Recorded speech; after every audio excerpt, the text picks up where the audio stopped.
بسم الله الرحمن الرحيم. عن أبي هريرة رضي الله عنه عن النبي صلى الله عليه وسلم قال: من صام رمضان إيمانا واحتسابا غفر له ما تقدم من ذنبه. متفق علیہ.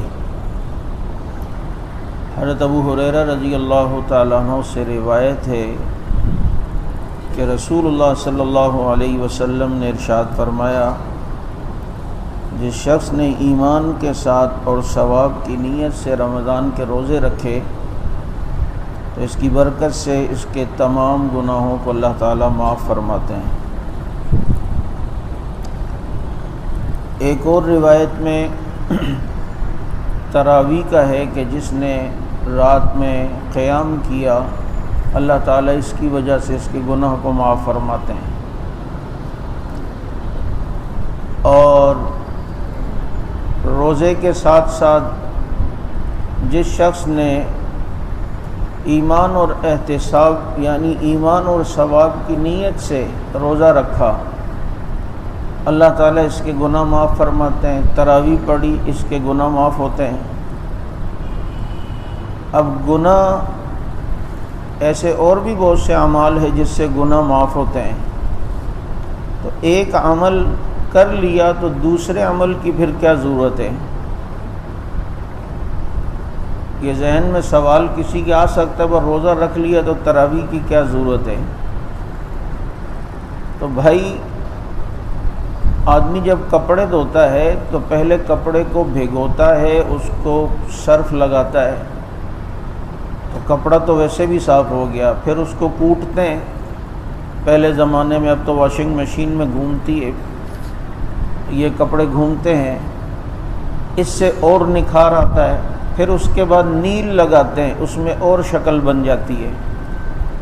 تو ایک گناہ معاف ہوئے ایک عمل سے تو انسان کے اندر کوئی الگ قسم کا نکھار آتا ہے. دوسرے عمل سے گناہ معاف ہوئے تو اس نکھار کی شکل اور مزید خوبصورت ہو گئی. تیسرے عمل سے گناہ معاف ہوئے تو پھر اس کے اندر اور زیادہ نکھار آ گیا.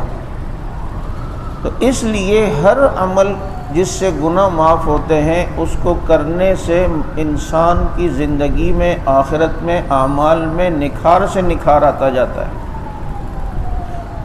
جیسے ہم دیوار بنا لیتے ہیں بس کافی ہے نا، اس میں پلسٹر کیوں کرتے ہیں؟ کہتے ہیں نہیں پلسٹر سے ذرا دیوار خوبصورت ہوتی ہے. چلو بھائی پلسٹر کر لیا تو اب رنگ کیوں کر رہے ہو؟ کہتے ہیں اس میں نکھار آ جاتا ہے.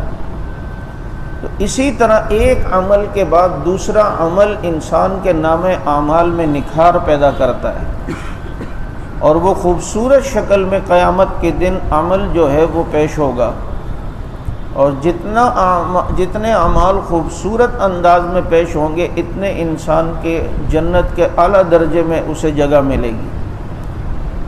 تو چونکہ رمضان المبارک کی آمد ہے، میں نے جمعے میں اس پر کافی تھوڑی سی تفصیلی بات کی تھی کہ پہلے سے ہم ایک ٹائم ٹیبل بنا لیں کہ جی میں نے اتنی تلاوت کرنی ہے اور پابندی سے کرنی ہے، اور میں نے کچھ نفلوں میں اضافہ کرنا ہے. مثلا عام دنوں میں ہم اگر اشراق نہیں پڑھتے، چاشت نہیں پڑھتے، تو نیت کر لو بھائی اشراق بھی پڑھیں گے چاشت بھی پڑھیں گے.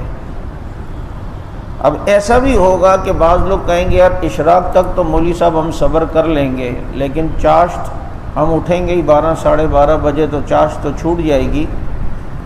تو بھائی آپ اشراق کی 2 رکعت پڑھ لیں، اس کے بعد 2 رکعت آپ چاشت کی نیت سے پڑھ لیں تو اشراق بھی ہو گئی چاشت بھی ہو گئی. اگرچہ چاشت اشراق سے کم از کم 1 گھنٹہ سوا گھنٹہ 1.5 گھنٹہ بعد پڑھی جاتی ہے، لیکن اگر کسی کو یہ پتہ ہو کہ میں نہیں پڑھ سکوں گا تو الحمدللہ یہ آپشن بھی اس کے پاس ہے کہ اشراق کی 2 پڑھ لے، اس کے بعد 2 چاشت کی پڑھ لے. اب پتہ ہے یار پوری رات بھی جاگے ہوتے ہیں اور صبح پھر سوئیں گے اور 12-1 بجے تک اٹھیں گے، چاشت کا ٹائم تو نکل جائے گا، تو اشراق کے ساتھ ہی چاشت پڑھ لی.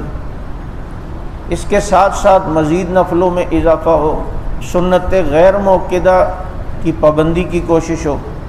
عصر کی جو 4 سنتیں شروع میں اس کی پابندی ہو، عشاء کی جو 4 سنتیں اس کی پابندی ہو، مغرب کے بعد اوابین کی کوشش کریں، جو 2 سنت پڑھی اور 2 سنت کے بعد 2 نفل اوابین کے، پھر 2 نفل اوابین کے، تو یہ 2 سنت ہی میں آپ اوابین کی نیت کر کے مزید 4 نفل پڑھیں گے تو یہ 6 رکعت اوابین آپ کی بن جائے گی۔ ٹھیک ہے، رمضان میں یہ چیزیں بعض دفعہ مشکل لگتی ہیں، یار ابھی افطار کیا ہے، یار ابھی کھانا بھی کھانا ہے، پھر تراویح بھی پڑھنی ہے، تو بھائی اسی چیز پر تو اجر ہے۔ رمضان تھکا دینے والا مہینہ ہے، اور آپ کو پتہ ہے اس رستے میں، اللہ کو حاصل کرنے کے رستے میں جتنی تھکاوٹ ہو یہی اس کی منزل ہے، یہی اس کی پہنچ ہے۔ مکتب عشق کا دستور نرالا دیکھا، اسے چھٹی نہ ملی جس نے سبق یاد کیا۔ عام مکاتب میں تو سبق یاد ہو جائے، استاد کہتے جاؤ بھائی چھٹی ہے، لیکن اللہ کی محبت کا جو سبق ہے جس نے یاد کر لیا اب اس کی چھٹی نہیں ہے، اب اس نے یوں بھی اللہ کی عبادت کرنی ہے، پھر اس ٹائم بھی کرنی ہے، پھر یوں بھی کرنا ہے، اور جب اسے ایمان کے ساتھ اور ثواب کی نیت کے ساتھ کرے گا تو اس عمل کرنے میں اسے مزہ آئے گا، لطف آئے گا۔ تو دل کے خشوع کے ساتھ، دل جمی کے ساتھ، اور اس نیت کے ساتھ کہ یار اللہ نے رمضان کا قیمتی وقت دیا ہے، اس کو میں قیمتی بنا لوں۔ آپ دیکھیں، اس سے اندازہ کریں رمضان کے اوقات کتنی قیمتی ہیں۔ اب یہ شعبان چل رہا ہے نا، اب کل اگر روزہ رکھیں مثال کے طور پہ، اور وہ روزہ آپ جان بوجھ کے توڑ دیں تو آپ کو قضا میں 1 روزہ رکھنا پڑے گا کفارے میں، کیونکہ آپ نے روزہ رکھا، توڑ دیا جان بوجھ کے 1 روزہ۔ لیکن رمضان کے اوقات کی اہمیت دیکھیں، جس نے رمضان کا روزہ رکھا اور جان بوجھ کے توڑ دیا تو اسے 60 روزے رکھنے پڑیں گے، کیونکہ یہ وقت بہت قیمتی ہے، یہ اوقات، یہ گھڑیاں بڑی قیمتی ہیں۔ تو اس لیے اسے قیمتی بنانے کی ہم کوشش کریں، اور یہ گزر تو جاتا ہے وقت، لیکن بعد میں پچھتاوا ہو تو انسان ابھی رمضان شروع نہیں ہوا تو پہلے سے نیت کرے، ایک ٹائم ٹیبل بنائے کہ میں نے بھائی یہ نفلیں یہ کم از کم پابندی سے پڑھنی ہے، تکبیر اولیٰ کی پابندی کرنی ہے، اور افطار ٹھیک ہے بھائی میں تھوڑا سا کھا لوں گا لیکن تکبیر اولیٰ کے ساتھ میں نے مغرب پڑھنی ہے، اور جو کھانا ہو تو مغرب کے بعد میں کر لوں گا لیکن مجھ سے تکبیر اولیٰ نہ چھوٹے۔ تو اس طرح ایک روٹین بنائے، ٹائم ٹیبل بنائے، رات کو تلاوت ہو، رات رمضان کی رات تلاوت کیے، اور کتنی بڑی عبادت ہے اللہ تعالیٰ نے ہمیں تراویح کی صورت میں دی۔ قیام اللیل، جو ہم رات کو کھڑے ہوں اللہ کے سامنے، یہ تراویح کے اندر اس کو بھی خوشی کے ساتھ، بیزاری کا اظہار نہ ہو، یار آج تو یار مولوی صاحب نے اتنا لمبا کھینچ دیا، یار اتنا ٹائم لگا دیتے ہیں یار، یہ الفاظ بھی زبان پہ نہ لائیں، کسی سے مذاق میں بھی نہ بولیں۔ ہم اس کے بھیانک نتیجے کو نہیں سوچتے کہ پتہ کیا ہے، یعنی یہ بیزار ہو رہا ہے کہ اللہ کے سامنے مجھے کیوں کھڑا کیا اتنی دیر۔ آج کسی بادشاہ، کسی صدر، وزیر کے گھر میں جانے کا ہمیں موقع ملے، اس کے دفتر میں، تو جتنا ٹائم گزرتا جاتا ہے آدمی کہتا ہے تھوڑا اور وقت ملے، اور وقت ملے۔ اللہ تعالیٰ کو ہم نے اتنی بھی حیثیت نہیں دی۔ وما قدر اللہ حق قدری ما لکم لا ترجون للہ وقارا، کیا ہو گیا تمہیں اللہ تعالیٰ کے اس وقار اور اس عظمت کو تم سمجھتے ہی نہیں ہو؟ جیسے اللہ کی قدر کرنی چاہیے تھی ایسی قدر کی نہیں۔ تو اس طرح جب ہم تراویح پڑھیں گے تو تراویح ہمیں بوجھ نہیں لگے گی۔ دیکھیں بھائی، تراویح ہے، ایک انسان ہے، تھک جاتا ہے، انسان کمزور ہے، تھک گئے ہو تو 1-2 رکعتیں آپ بیٹھ کے پڑھ لیں، تھوڑی نشاط آ جائے دوبارہ پھر کھڑے ہو کے پڑھ لیں۔ کوئی فرض تو نہیں ہے کہ آپ ساری تراویح کھڑے ہو کے پڑھیں، لیکن جب آپ دیکھ رہے ہیں یار ہمت نہیں ہے، مجھے پریشانی ہے، مجھے تکلیف ہو جاتی ہے، تو آپ 1-2 رکعتیں بیٹھ کے پڑھ لیں، اس کے بعد جو ہے وہ دوبارہ 1-2 رکعتوں کے بعد پھر کھڑے ہو کر تراویح پڑھ لیں۔ اس طرح بھی کر سکتے ہیں، یوں بھی تراویح ہو سکتی ہے۔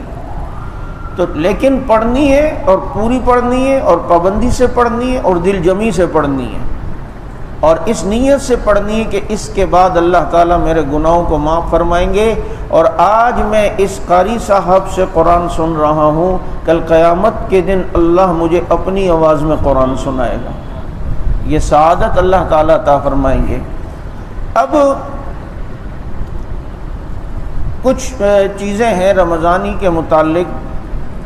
دیکھیں حدیث شریف میں آتا ہے یہ امت ہمیشہ خیر پر رہے گی جب تک یہ سحری کھانے میں دیر کریں اور افطار میں جلدی کریں۔ سحری دیر سے مراد یہ کہ جو سحری کا وقت ہے اس کے قریب قریب یہ سحری بند کر دیں۔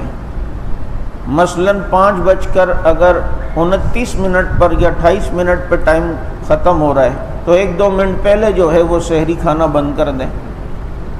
یہ دیر مراد یہ نہیں ہے کہ 6 بجے تک کھاتے رہیں کہ مولوی صاحب نے کہا تھا سحری دیر تک کھاتے رہو، جو ٹائم ہے وہ یہ اس کے لیے کہ جو لوگ 3 بجے ہی سحری کر لیتے ہیں، 4 بجے ہی سحری کر لیتے ہیں، ٹھیک ہے، اگر آپ کی روٹین یہی ہے اور آپ سمجھتے ہیں کہ میں تھوڑا دیر آرام کرنا پڑتا ہے مجھے 1 گھنٹہ، پھر تو آپ گھر والوں سے کہیں کہ سحری ختم ہونے سے کوئی 5-7 منٹ پہلے مجھے اٹھا دیں، تو آپ 1-2 کھجور ہی کھا لیں سحری کی نیت سے تو سمجھ لیں آپ نے سحری لیٹ کی ہے۔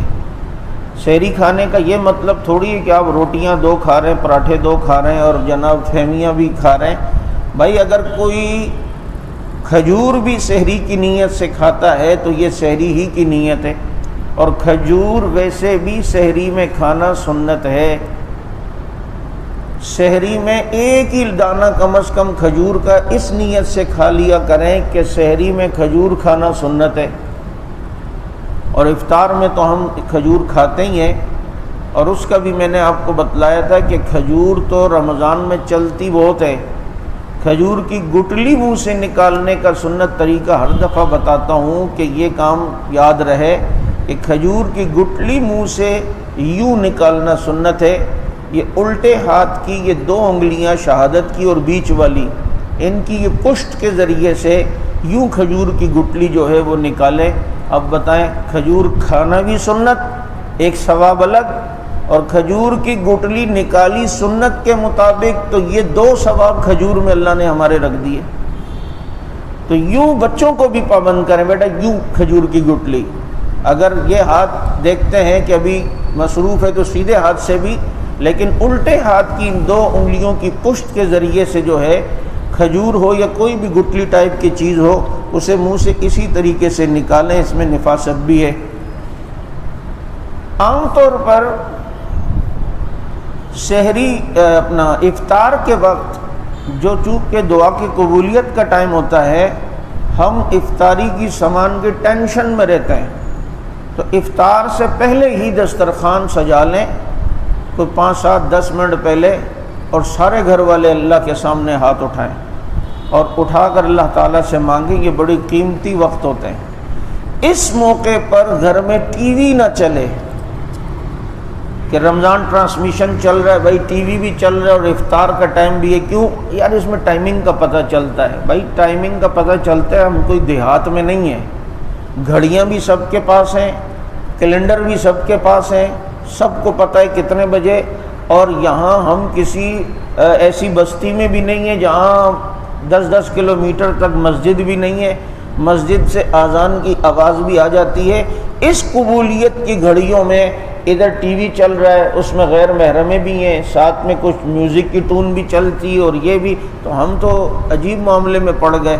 اپنے افطار کے اس قبولیت کے وقت کے اندر ہم اپنے تمام برکات کو خود ختم کرتے ہیں۔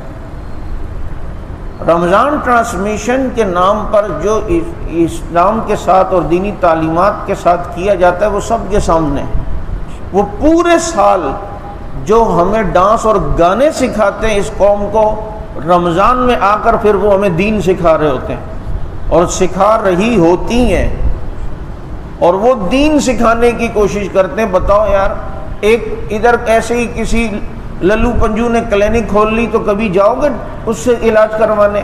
کہتے نہیں یار جان کا خطرہ ہے، ادھر جان کا خطرہ ہے تو وہاں ایمان کا خطرہ ہے۔ آدمی دین اس سے سیکھے کہ جس کا سلسلہ علمی کڑی بکڑی جا کر رسول اللہ صلی اللہ علیہ وسلم سے ملتا ہو، کیونکہ فیض تو سارا نبی کا ہے، اس امت پہ سارا فیض تو کڑی بکڑی رسول اللہ صلی اللہ علیہ وسلم کا ہے۔ تو اس لیے رمضان ٹرانسمیشن اور اس میں جس طرح کے لوگ آتے ہیں اور جس طرح کے گل کھلاتے ہیں، تو یہ ہمارے ایمان کے لیے جو ہے نا بہت خطرہ ہے۔ اس لیے دین سیکھنا ہے تو جو دین کے ماہر ہیں، اسپیشلسٹ ہیں، ان سے سیکھا جائے۔ تو افطار کی ان گھڑیوں کو قیمتی بنائیں۔ ایک چیز اور بھی پینا سنت ہے، اور وہی اگر ہم افطار میں پی لیں تو ہم بالکل حشاش بشاش رہیں گے۔ عموماً ہم کھجور کھا کے جو ایک دم نورس یا یہ وہ چیزیں، اس میں کیمیکل یا ایسی چیزیں ہوتی ہیں جو ہمیں ذرا سے ڈاؤن کرتی ہیں۔ اللہ کے نبی صلی اللہ علیہ وسلم نبیذ سنت ہے، عام دنوں میں بھی نبیذ کہتے تھے کہ رات کو کھجور پانی میں بھگو دیتے، 5 دانے یا 7 دانے، صبح کو فجر کے بعد وہی پانی اس میں کھجور کی آمیزش آ جاتی ہے، اور اس کو پینے سے انسان میں طاقت بھی آتی ہے، صحت بھی آتی ہے، یہ ہر لحاظ سے بہتر ہے۔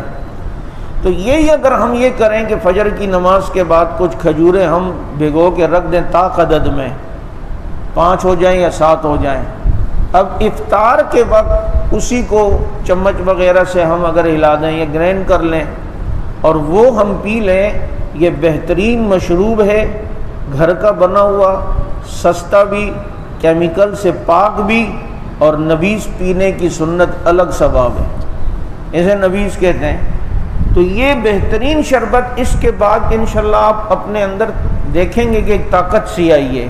اور عام شربت کو پی کر آپ دیکھیے گا کہ گلا کبھی خراب، کبھی گلا پکڑا ہوا، کبھی کھانسی لگ گئی، کبھی یہ ہو گیا، یہ ایک سنت بھی ہو جائے گی، اور کھجور خود طاقتور ہے، اور اس کی آمیزش اس پانی میں آ گئی تو یہ مزید جو ہے وہ میٹھا بھی ہو جاتا ہے اور پیارا بھی ہو جاتا ہے۔ تو اس لیے یہ نبیذ کی کوشش کریں۔ افطار میں ضروری نہیں کہ آپ کہیں جی مولوی صاحب نے کہا تھا سنت ہے نبیذ پینا، یہ عام دنوں میں آپ صلی اللہ علیہ وسلم فجر کے بعد پیتے تھے، لیکن اگر آپ افطار کے وقت نبیذ پی رہے ہیں تو یہ آپ یہ سمجھ لیں کہ یار آپ صلی اللہ علیہ وسلم نبیذ بھی تو پیتے تھے کسی ٹائم بھی، تو میں اس ٹائم پی رہا ہوں، تو نبیذ پینا ایک الگ سنت ہے، چنانچہ مجھے اس کا ثواب بھی ملے گا، اور گھر کا مشروب بھی ہوگا، اور طاقتور بھی ہوگا، اور بہترین ذائقہ بھی اس کا ہوتا ہے۔ تو اس کی کوشش کریں کہ نبیذ ہو جائے۔ اب ایک مسئلہ یہ یاد رکھیں کہ بہت سے لوگ رمضان میں روزہ اس وجہ سے نہیں رکھتے کہ یار ہمیں کام کرنا پڑتا ہے، ہم مزدور ہیں، ہم جی دیہڑی پہ کام کرتے ہیں، یا کام نہ کریں تو پھر دیہڑی نہیں ہے تو کھائیں گے کیا، تو اس لیے ہماری مجبوری ہے۔ کوئی مجبوری نہیں ہے، آپ روزہ رکھیں، دنیا رکھتی ہے مزدوری کر، جس کے دل میں ایمان ہوتا ہے نا وہ سب کچھ کرتا ہے، وہ کام کے ساتھ بھی کرتے ہیں۔ کہ کتنے ایسے پھوڑے چلانے والے اور کھڈے کھودنے والے یقین کرو روزے کی حالت میں ہوتے ہیں، لیکن کیونکہ دل میں ڈر ہے کہ میں نے اللہ کے سامنے جواب دینا ہے۔ اگر کوئی سمجھتا ہے کہ مجھ میں اتنی طاقت نہیں ہے، تو بھائی جب ہر چیز کا آدمی پہلے سے خیال کرتا ہے اور پلاننگ بناتا ہے اور ایک آگے کی سوچتا ہے، تو رمضان کا آدمی کو پہلے کو سوچنا چاہیے۔ وہ کیسے کہ ہر مہینے کچھ نہ کچھ پیسے آدمی بچاتا، اور جب دیکھتا کہ رمضان 1 مہینہ ہے اور میرے پاس اتنے پیسے جمع ہو گئے ہیں، یہ پورے مہینے کا میرا خرچہ اس میں نکل جائے گا، تو آپ گھر پہ آرام سے بیٹھیں، اس مزدوری نہ کریں۔ یہ جو آپ نے پیسے رمضان کی نیت سے جمع کیے ہیں، آپ کام بھی نہیں کام کریں تو روزہ نہیں رکھ سکتے، روزہ رکھیں تو کام نہیں کر سکتے۔ تو آدمی کو اگر ڈر ہو، خوف ہو اور یہ فکر ہو کہ میں نے روزے بھی رکھنے ہیں، تو وہ ہر مہینے کچھ نہ کچھ بچت کر کے رمضان کے لیے پیسے بچا کے رکھے، تو مجھے بتائیں اللہ اس سے خوش کتنا ہوگا، پھر اللہ اس کی روزی میں برکت کتنی دے گا، پھر اللہ تعالیٰ اس کے لیے کتنی آسانی کا انتظام فرمائیں گے کہ دیکھو میرے اس بندے نے رمضان کی فکر میں یوں اپنے پیسے بچا کر رکھے کہ یار پورے مہینے میں اس کو خرچ کروں گا۔ تو اگر کوئی آدمی کرنا چاہے تو رستے بہت ہیں، نہ کرنا چاہے تو معمولی بہانے سے بھی انسان عبادت کو چھوڑتا ہے اور فرض کو چھوڑ دیتا ہے۔ اور اگر پیسے جمع نہیں ہیں آپ کے پاس اور یہ ترتیب ابھی سن رہے کوئی، تو بھائی وہ کسی سے قرضہ لے لے، اور معاملات میں بھی تو قرضے لیتے ہیں کہ آپ جانتے ہیں یار مہینہ میرا اتنا 30,000 40,000 میں پورے گھر کا خرچہ گزر جائے گا، تو کسی سے قرضہ لے لے اور یہ روزے پھر آپ گھر میں بیٹھ کے گزاریں۔ اگر آپ روزے میں کام نہیں کر سکتے تو آپ اس کو خرچ کریں اور آگے آپ قرضے کی ادائیگی کی فکر کریں۔ آپ نے روزے کی وجہ سے اللہ کو راضی کرنے کے لیے قرضہ لیا ہے نا، اللہ تعالیٰ اس قرضے کا انتظام بھی فرما دے گا۔ لیکن کوئی یہ سوچے کہ یار میری مجبوری ہے، تو بھائی یہ مجبوری قیامت کے دن اس کی یہ کوئی عذر بھی نہیں چلے گا کہ اسے بتایا جائے گا اتنے آپشن تھے نا تیرے پاس، اتنے معاملات تھے نا، اور کس نے کہا تھا کہ اگر تم زیادہ کام نہیں کر سکتے تو آدھا کام کرتے، آدھا دن کرتے، آدھا دن آرام کرتے، ایک مہینہ تھوڑا اپنے نخرے وخرے ختم کر دیتے تو کیا ہوتا، گزارا لائق کچھ نہ کچھ۔ بھائی کرنا چاہے آدمی تو کر سکتا ہے، میں نے کہا نہ کرنا چاہے تو ہزار بہانے۔ پھر بعض وہ لوگ ہیں جن کی آمدنی حرام کی ہے، بینک میں کام کرتا ہے، انشورنس میں کام کرتا ہے اور دیگر حرام آمدنی، تو علماء نے لکھا ہے کہ بھائی کم از کم رمضان میں حلال روزی سے سحر افطار کریں۔ اس کا طریقہ یہ ہے کہ آپ کسی کافر سے قرضہ لے لیں۔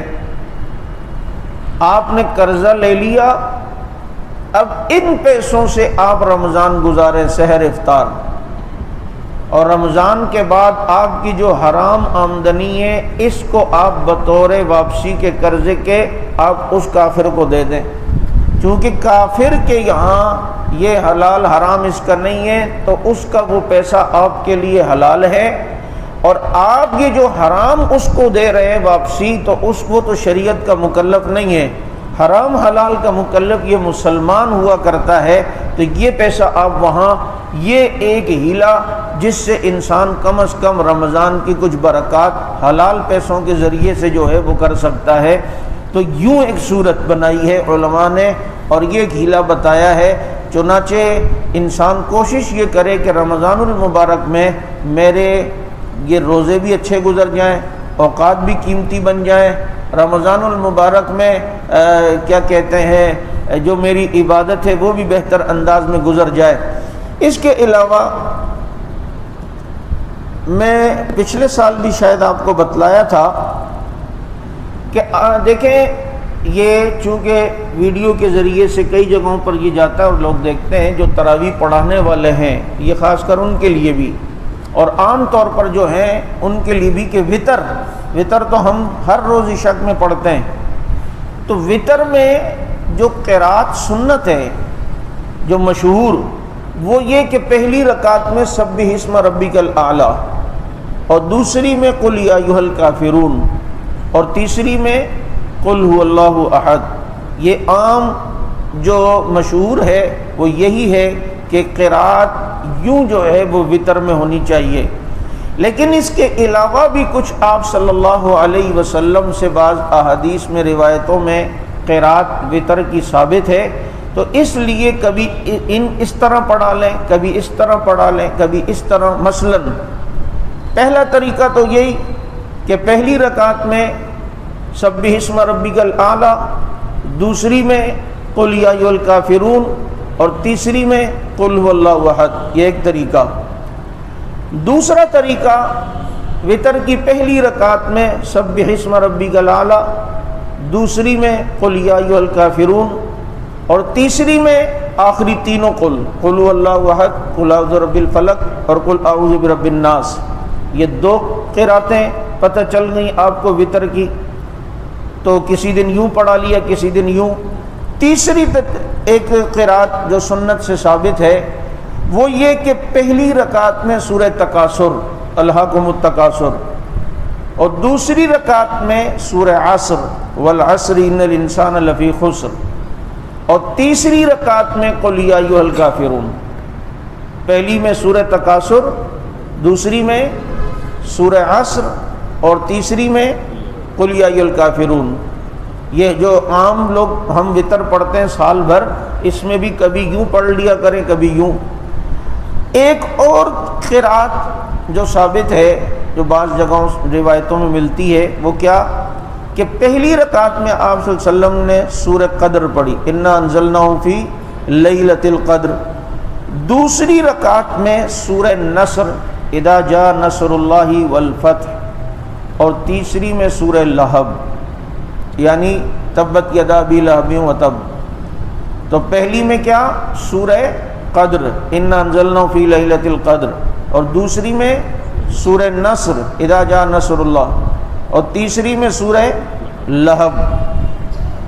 ایک اور قرات جو وتر کا پتہ چلتا ہے کہ آپ صلی اللہ علیہ وسلم نے یوں بھی پڑھی کہ پہلی رکعت میں سورہ زلزال اذا زلزلت الارض زلزالہا، دوسری رکعت میں سورہ کوثر انا اعطیناک الکوثر، اور تیسری رکعت میں سورہ اخلاص۔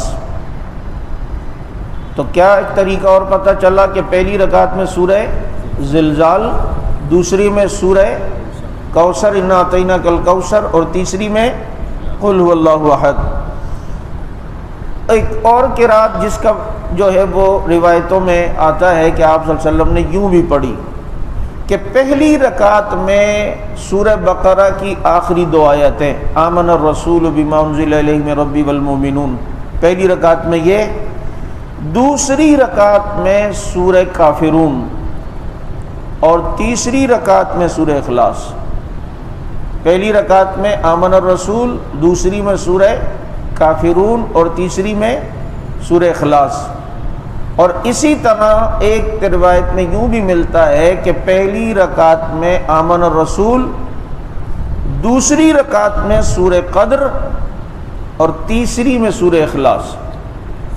اب جب ہمیں یہ پتہ چلے بھئی اس کی کوشش کیا کرو کہ نبی نے جو کام کیا بس کوشش کریں وہ سنت ہے تو ہم نے بھی کرنا ہے، اور موقع جانے نہ دیں کہ بس ہم سے وہ سارے کام ہو جائیں جو رسول اللہ صلی اللہ علیہ وسلم کی امت کے لیے سنت ہو، اور ہم بھی وہ کام کریں۔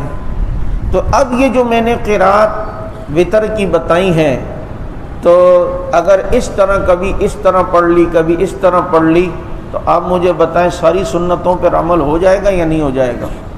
تو بہرحال یہ ایک چیز تھی جو میں نے کہا کہ بتلا دوں۔ رمضان المبارک جس کی آمد بالکل قریب ہے، ابھی سے اللہ تعالیٰ سے دعائیں کرنا شروع کریں کہ اللہ تعالیٰ ہمیں رمضان کے روزے رکھنے کی توفیق عطا فرمائے۔ اور کتنا اللہ تعالیٰ کا کرم ہے ان لوگوں پر جو رمضان میں روزے رکھتے ہیں۔ اب اللہ کا شکر بھی ادا کریں اور اللہ سے دعائیں بھی مانگیں، اللہ ہمیں ایسی بیماریوں سے بچا کہ ہم تیری عبادت سے محروم نہ ہو جائیں۔ آج کتنے لوگ ہیں جو چاہتے ہیں روزہ رکھنا لیکن نہیں رکھ پاتے۔ اب کوئی ایسے بھی لوگ ہیں کہ جو ایسی بیماری میں مبتلا ہیں، اللہ ہم سب کی حفاظت فرمائے، کہ جو روزہ نہیں رکھ سکتے، اب ان کا مسئلہ کیا ہے؟ تو اب وہ روزہ ڈاکٹروں نے کہا ہے کہ ساری زندگی آپ نہیں رکھ سکتے۔ بعض ایسے مرض ہیں جیسے ڈائلیسس وغیرہ کے مریض ہوتے ہیں، تو بھائی پھر ایسا آدمی ہر روزے کے بدلے ایک صدقۃ الفطر دے، ایک روزے کے بدلے ایک صدقۃ الفطر، جو اس سال تقریباً 300 روپے ہیں، تو ایک صدقۃ الفطر ایک روزے کا فدیہ ہے۔ اس میں بھی یہ بات یاد رکھیں، اگر کوئی شخص کسی وجہ سے روزہ نہیں رکھ پاتا، وہ تراویح پڑھے گا۔ بعض لوگ یہ سوچتے ہیں کہ اگر ہم روزہ نہیں ہے، ہمارا جب روزہ ہی نہیں تو ہم تراویح، بھائی روزہ الگ عبادت ہے، تراویح الگ عبادت ہے۔ روزہ الگ ثواب کی چیز ہے، تراویح الگ ثواب کی چیز ہے۔ اگر وہ کسی بیماری کی وجہ سے روزہ نہیں رکھ سکتا تو تراویح تو پڑھے نا، اللہ کو دکھائے کہ اللہ جو میرے بس میں دیکھ میں وہ تو کر رہا ہوں، اس جو میں نہیں رکھ سکتا بس اس کا اجر و ثواب مجھے عطا کر دے۔ تو روزہ ایک الگ عبادت، تراویح ایک الگ عبادت۔ اچھا، یہ فدیہ وہ دے گا جو ساری زندگی روزہ نہیں رکھ سکتا، لیکن اگر ڈاکٹروں نے کہا ہے کہ بھائی یہ بیماری ہے، آپ 4-5 مہینے تک روزہ نہیں رکھ سکتے، اچھا ڈاکٹر صاحب اس کے بعد سیٹ ہو جاؤں گا، ہاں بس 4-5 مہینے بعد تو آپ سیٹ ہو جائیں گے، تو ایسا آدمی فدیہ نہیں، اس سے گزارا نہیں چلے گا۔ اب یہ اپنی صحت یابی والے دنوں کا انتظار کرے گا، چنانچہ ڈاکٹروں نے کہا ہے 4-5 مہینے کی بات ٹھیک ہو جائے گا، تو اس کے بعد جب یہ صحت مند ہو جاتا ہے تو اب اسے ان روزوں کا کفارہ ادا کرنا ہے، قضا رکھنی پڑے گی، اور وہ روزے جو چھوٹے روزے رکھنے پڑیں گے۔ اب فدیے شدیے سے کام نہیں چلے گا۔ درمیان میں حضرت کا اگر انتقال ہو گیا تو بھائی ایسی فرما بردار اولاد تو ہونی چاہیے نا کہ جو کم از کم ابا کی طرف سے فدیہ دے دے، کہ یہ وہ ابا کی طرف سے وہ فدیہ عطا کر دے کہ بھائی اتنے روزے ان کے رہ گئے تھے، ڈاکٹروں نے کہا تو تھا ٹھیک ہو جائیں گے لیکن وہ ہوئے نہیں اور دنیا سے رخصت ہو گئے۔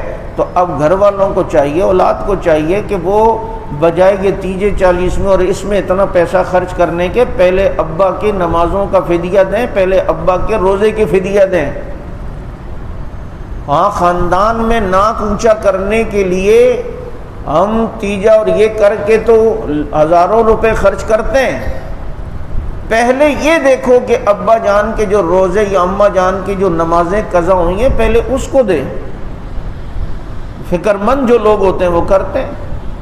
ابھی ہمارے دیکھو نا فکر ہے، وہ بندے نے اپنے والد کے جو ان کا ٹوٹل حساب مجھ سے کروایا نمازوں وغیرہ کا، اور اس کا وہ تقریباً 14 لاکھ روپے بن رہے ہیں، اور وہ 14 لاکھ روپے وہ سارے بہن بھائی مل کر جو ابا کی جائیداد ان کے حصے میں آئی ہے، انہوں نے کہا یار ابا کے ہی ہیں نا تو ابا کے آخرت کی ہم فکر کر لیں پہلے، تو پہلے سارے بہن بھائیوں نے مل کر یہ اپنی اماؤنٹ ابا کے فدیے کی نکالی ہے، اور اس کے بعد جو بچ رہے ہیں تو وہ اپنے اپنے حصے میں لیے۔ تو دیکھو کتنے نیک اولاد ہے کہ اپنے والدین کی فکر کی، اپنے والد کی فکر کی کہ 13-14 لاکھ ہی ہیں کوئی نہیں، لیکن ابا کی آخرت اور قبر صحیح ہو جائے۔ تو بہرحال یہ فدیے کا ایک مسئلہ تھا جو آپ کے سامنے رکھا۔ اللہ تعالیٰ سمجھ عمل کی توفیق عطا فرمائے۔ سبحانک اللہم بحمدک نشہد ان لا الہ الا اللہ نستغفرک ونتوب الیک۔ اللہم صلی علی محمد وعلی آلہ واصحابہ وبارک وسلم۔ اللہم بارک لنا فی شعبان وبلغنا رمضان۔ ربنا آتنا فی الدنیا حسنہ وفی الآخرۃ حسنۃ وقنا عذاب النار۔ صلی اللہ تعالی علی خیر خلق محمد وعلی آلہ واصحابہ اجمعین۔